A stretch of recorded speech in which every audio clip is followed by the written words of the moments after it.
বন্ধুরা, সন্ধেবেলা একটা জিনিস বানাবো বলে রেডি হয়ে বসেছিলাম, কিন্তু কি বলতো, সেই 3:30-র সময় কারেন্ট গেছে। এখন বাজে 7:15, এখনো পর্যন্ত কারেন্ট আসছে না। এবার আমার চার্জার লাইট মাত্র একটা জ্বলছে। এই দেখো, এই একটাই চার্জার লাইট জ্বলছে আর সব ঘর অন্ধকার।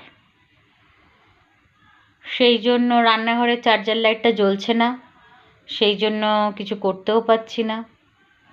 এবার আমার হাজব্যান্ড যতক্ষণ ঘরে না আসছে ততক্ষণ কোনো উপায় নেই, বোকার মতো বসে আছি।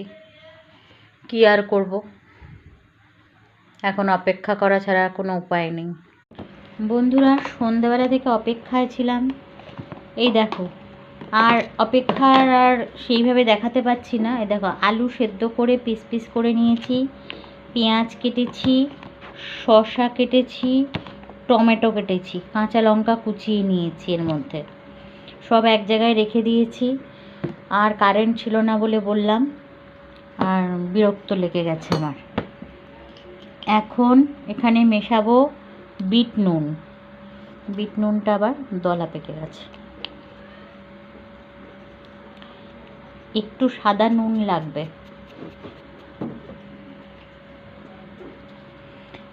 আর দেব গোলমরিচের গুঁড়ো।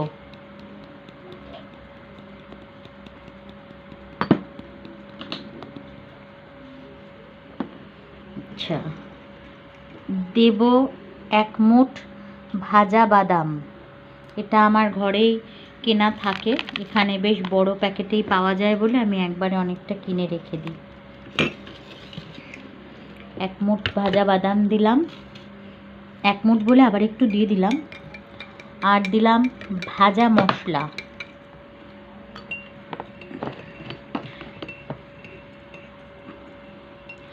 ভাজা মশলা যতটা ভরে ভরে দেওয়া যায় ততই ফ্লেভার ভালো হবে, টেস্টও ভালো হবে। আর দিলাম সাদা নুন, ঘরে খাওয়ার সাধারণ যেটা নুন সেটা। তো বন্ধুরা, এবার মেখে নেব। আর দেবো এর মধ্যে, সরি, লেবুটা এর ভিতরেই রয়ে গেছে বন্ধুরা, এই দেখো। আর দেবো লেবুর রস। ব্যাস, আজকে তেঁতুলের টক দেব না। তো এইভাবে মেখে নিয়ে খেয়ে তোমাদের জানাচ্ছি কেমন হলো।